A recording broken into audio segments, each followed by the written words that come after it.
What's good, 290 gang? We back with part 3 of the series. Y'all's favorite part. We got the late round sleepers. This is how we cashing out on an underdog, baby. These are the bangers. We're starting from pick 175, basically. And these are those last 4-round picks that can win you the league. This is where we get spicy. This is where we get exciting. This is where we get the Pukas, the Kyrans, the dudes that cost you nothing. But if 2 or 3 of them hit, man, you're golden. You're paying off your whole season of Best Ball Mania entries or making a profit. And that's what we're shooting for. We aiming to make the bands this year. And these guys are going to make us some bands. Let's get right into it. We starting off with tight end Cade Otton, Tampa Bay Buccaneers. ADP 177.8, tight end 21. So tight ends tend to break out later in their career than running backs, wide receivers, right? You look at guys that are breaking out third year, fourth year. Even Kelsey took a while to break out. So Otton has been quietly productive in real life for the last few years. And now this Bucs offense is looking solid again. We got Baker coming back. And the key part here is Otton has really been like the option 3 or 4 on that offense. But he's getting a little older, but he's getting in his prime. To me, when you look at the Tampa Bay Buccaneers offense, Otton is a smash play because you look at the number 1 target, Mike Evans. He's getting old. He's getting to the wrong side of 30. He's declining. Godwin is arguably declining as well. And what's Otton doing? Otton is going to be ascending that hierarchy, right? So to me, we could see Otton be the second, third option in a pretty good offense under Baker Mayfield, who was really solid last year. The Buccaneers have a great personnel. They should be good again on offense. And to me, I think Cade Otton can easily outperform the tight end 21, finish as maybe a tight end 1, high tight end 2. Either way, you're outperforming the price you're getting him at, which can't be said about a lot of tight ends at that range, honestly. Next, we got another Buccaneer. We got Bucky Irving. So he's a round 4 rookie to the Bucs this year. And we look at the Bucs backfield, right? He's going as RB56. And what does Bucky Irving have to do to win us our league this year? He has to beat out one guy. And that one guy is Rachaad White. And guess what about Rachaad White? Rachaad White, really solid fantasy season last year. However, according to the metrics, Rachaad White was one of the more inefficient rushers in the league last year. Rachaad White did have a lot of production through the air, but as a pure runner, there's a lot to be desired there, and I think the Buccaneers see that. That's why they drafted Bucky Irving this year. Bucky doesn't have Rachaad beating capital. As always, an injury could occur, but I think Bucky is good enough where he's going to get on the field regardless, and he has a chance to beat out Rachaad White for that RB1 role. I think Bucky Irving really does have running back 1 potential. I think he could be a better pure runner than Rachaad White. And I think he's going to start to get snaps on the field right away. And we're hoping by those fantasy football playoffs, when we need him to put up those big bucks, he'll put up the big numbers. Hopefully he'll be beating out Rachaad White for the full 3-down role by that point. Next, another running back. Giants. This is one of my favorite targets this year. Tyrone Tracy Jr. from the New York Giants. Rookie coming out of Purdue. I think he was a 6th-round pick. ADP 195.3, RB 60. So you're getting him in basically the second to last round of your draft. When we look at this Giants team, obviously the Giants are not the best offense. That's the downside of Tyrone Tracy. However, the Giants do have an extremely thin running back room. Tyrone basically is already stepping in as an RB2. He just has to beat out Eric Gray, who didn't get on the field like at all last season, and Devin Singletary, Devin Singletary is a solid NFL back. He got paid this offseason, right? The Giants also brought in Singletary, but Singletary through his career has shown us he's a good running back. He's not a great running back. And what I talk about with all these rookies a lot is rookies have that unknown upside where sometimes a guy goes 5th, 6th round, but he gets on a team and he really they know how to use his skills that he pops off. The thing is, Tyrone Tracy is very new to the running back position. He's a converted running back from a wide receiver, and that leads into my next point, is even if Tyrone Tracy doesn't beat Singletary right away, we're hoping obviously he does by the end of the season, similar to what we talked about with Bucky Irving. However, I do think Singletary is almost like slightly worse or about even to Rachaad White, but Tyrone Tracy has that route to the 3rd down snaps as a converted wide receiver. Now, a guy I'm going to bring up is Antonio Gibson. Coming out of college, Antonio Gibson converted wide receiver to running back. And we saw how that translated in the league. Now, Antonio Gibson by no means was a season-winning, league-winning running back, but he did give you that receiving production in which means that Tyrone Tracy is going to be getting on the field in these third down scenarios. I can guarantee you he's going to be the better receiving back than Singletary, and that gets him on the field. That lets him show his talent. If he really is better than Singletary, he already has that baseline role where he's not going to give you 0 in the first couple weeks, at least I hope. He's going to be contributing even weeks 1 through 5. He's not the three down running back. He's going to be getting the third down snaps, getting an ability to contribute, an ability to get touchdowns on your spike weeks to fill maybe a one roster spot. That's very, very useful. And then we're hoping by the end of the season, he takes over that RB1 role in New York, becomes a mid RB2. That's almost a league-winning pick. Like, it's not a RB1, obviously, but getting him in the second to last round, that's a smash hit. Home run play. I love Tyrone Tracy this season, taking a lot of him. Next, one of the guys I actually have really started to like looking at the ADP movement the last couple of weeks is Javon Baker on the Patriots. Rookie. ADP 204.2, wide receiver 87.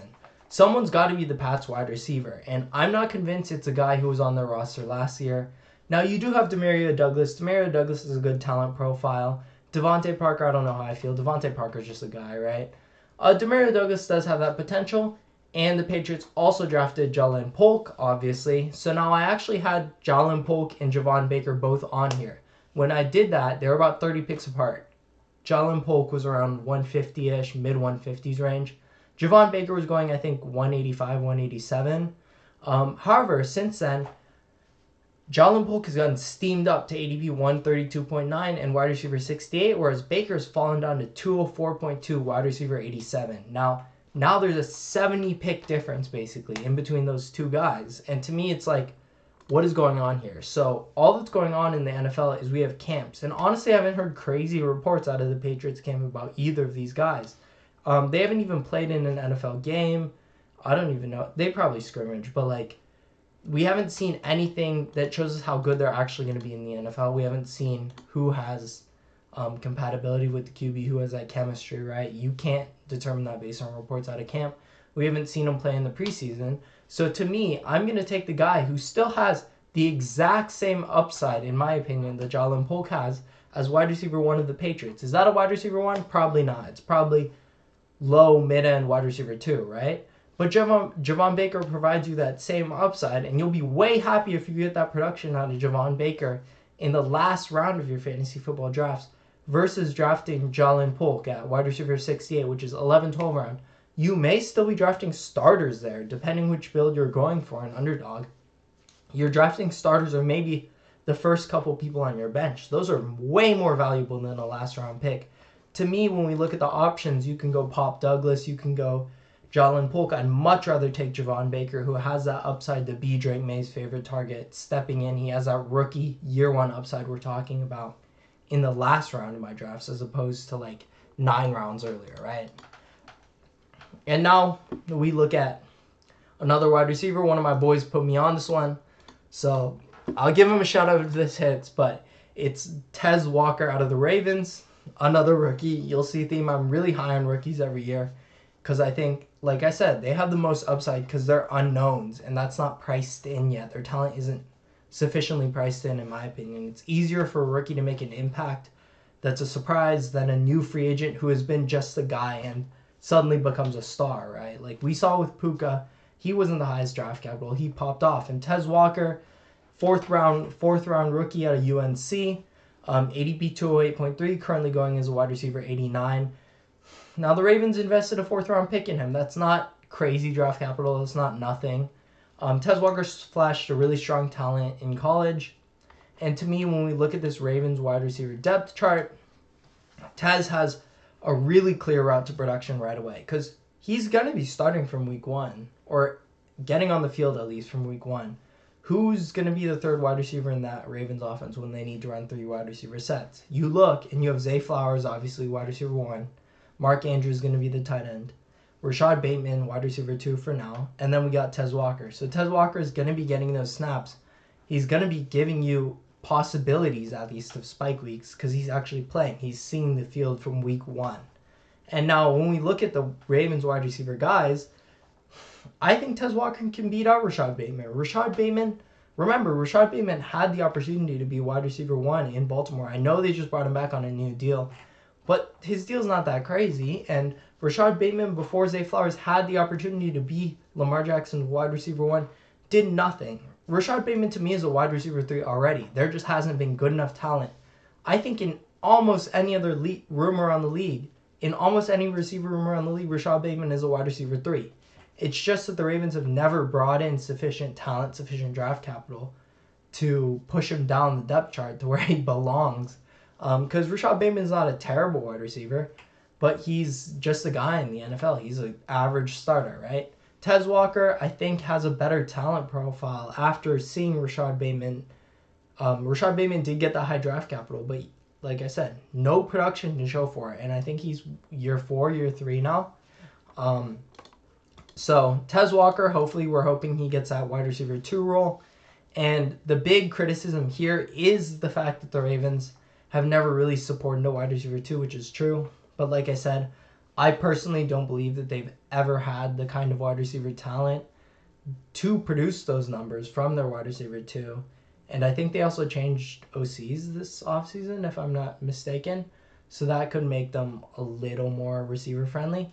Either way, I like Tez Walker. You're drafting him 7 picks before the end of your draft. I like him if we can get him there. One of my more favorite rookie picks.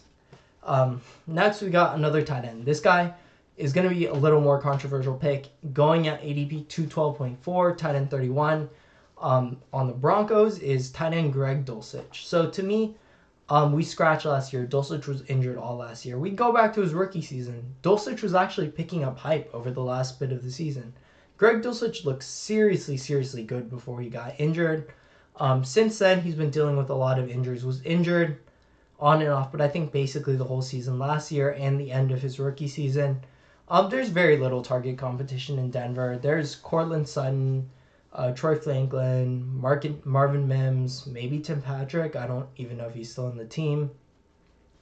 Dulcich has upside with a new QB. Let's just say that. I think, like I said, this guy was a guy seriously getting hype before all his injuries. I don't see a reason he can't get back to that form, especially in a rebuilding Denver Broncos team, which, like I said, there's no offensive weapons, and you have a new QB who may be more reliant on the tight end, right? That's what you hope, that Dulcich becomes one of Bo Nix's favorite targets. Like I said, tight ends break out a lot slower. Dulcich is only going into year 3. That's very, very young for a tight end. I think Dulcich has a lot of upside here as like one of the tight end 31 off the board. Like, honestly, looking at the tight ends around him, Dulcich probably has the most pure talent still, outside of maybe Jatavion Sanders. And the difference between Dulcich and Sanders is a rookie tight end. Outside of last year, rookie tight ends usually, like I said, take a little bit of time to produce. We'll see if that's an outlier or a new trend. But Dulcich does have that track record where he did produce when he was healthy as a rookie. And I think we're hoping he can get back to that. Like I said, he's still young, coming back from injury, should be fully healthy this season. I don't see a reason why Dulcich can't outperform his ADP. And if not, like I said, you're out a last round pick. It's no big deal. Then finally, these are my deep sleepers. We have 2 running backs I love here. These are great spots, and I've been getting them in almost any draft I want them. They're literally like 215.7 ADP, 215.8. So let me read them off. First is Ravens running back Rasheen Ali, who came in. I forgot if he's undrafted or if I'm pretty sure he got drafted tail end of this draft. Yeah, Ravens drafted him 5th round of the 2024 NFL draft. So when we look at the Ravens backfield, obvious RB1 here, Derrick Henry. Rasheen Ali's not taking Derrick Henry's workload. However, Derrick Henry is really only a first, second down back. There's very much a competition going on in Baltimore for that third down role. And I think Rasheen Ali has a good opportunity to get to that third down role. Now, who's his competition for the backup running back, the handcuff spot? Let's see. We have Keaton Mitchell. Keaton Mitchell looked good last year. I was on Keaton Mitchell last year. My homies can tell you I was on Keaton Mitchell from like week 4, week 5 as a great prospect to pick up in in your deep leagues, right? Keaton Mitchell tore his knee in half. Like, Keaton Mitchell's knee bent backwards. He's on the PUP. He's not going to be ready week 1. Keaton Mitchell was only a great prospect because of his speed, his athleticism. Those are not going to be back 100%. Probably this whole season, if we're being real. It's unfortunate. I did like Keaton Mitchell, but... Sorry, it's stuffy. I did like Keaton Mitchell, but it's unfortunate. I don't think he's going to be back for a while, and when he's back, he won't be his explosive self that we saw last season. I mean, I wish him all the best, but I don't think it's happening this season. And then we have Justice Hill, who we saw... Justice Hill's an undrafted free agent. We saw Keaton Mitchell beat him out already last season. If we're being real, Keaton Mitchell was beating him out for that third down role. Justice Hill was getting way less snaps compared to Gus Edwards and Keaton Mitchell. Once Keaton Mitchell had his breakout game last season, I'm not worried about Justice Hill. Rasheen Ali, being a 5th-round pick, even has a higher draft upside. And I think he beats out Justice Hill pretty easily, in my opinion. Justice Hill's a good RB3 on the Ravens. That's about it. And I think Rasheen Ali will have that running back 2 role locked up. Since Keaton can't practice, can't do anything. Rasheen Ali is going to be getting those second-team reps, the valuable reps. If anything happens to Henry, Rasheen Ali legitimately could be a league winner, although he will still probably be in a committee, I'll admit.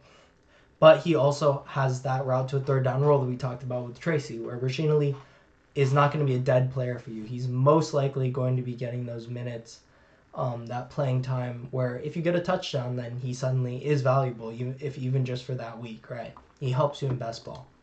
And then last but not least, one of my favorite sleepers. I would not be shocked. This guy legitimately has RB1 potential, and you're taking him as like the last pick in your draft. This guy can win the RB1 job in his backfield with no injuries by the end of the season. I would not be shocked if this guy finishes as an RB1. I'm being dead. Maybe not RB1, but RB1. But an RB1 in points per game once he ramps up to that RB1 role that I think he can be. This guy can win the job with no injuries. Before we show, hit that follow, like and subscribe. Hit my vlogs channel if y'all wanna. I'm running that up too. And without further ado, this guy, running back on the Texans, Javon Jordan, 8215.8, RB77. This guy can be an RB1, guys. I'm telling you, I will preach from the mountaintops. This guy can be an RB1, dude. He's, I think, 5th or 6th round pick by the... Let's look at his pick. Yeah, 6th round pick out of Louisville. Not great draft capital. But when we're looking at the Texans backfield, this guy has that rookie running back upside. He was brought in by the Texans for a need. Who's on the Texans, bro? They traded for Joe Mixon. Joe Mixon, what's Joe Mixon worth to the Texans? Joe Mixon was worth a 7th round pick. Joe Mixon was worth a 7th round pick. They spent more draft capital on Javon Jordan than Mixon. Granted, I know they had to sign Mixon to contract, all that stuff. But Joe Mixon is so washed, bro. You cannot tell me Joe Mixon is not washed. And then who else do we have? Even more washed than Joe Mixon, but somehow he was washed in his sophomore season when he's like 22, bro. It's Dameon Pierce. I thought Dameon Pierce would smash last season. Dameon Pierce is returning kicks, bro. Dameon Pierce got his job taken by Devin Singletary. He was returning kicks, bro. After being a 4th, 5th round pick, bro.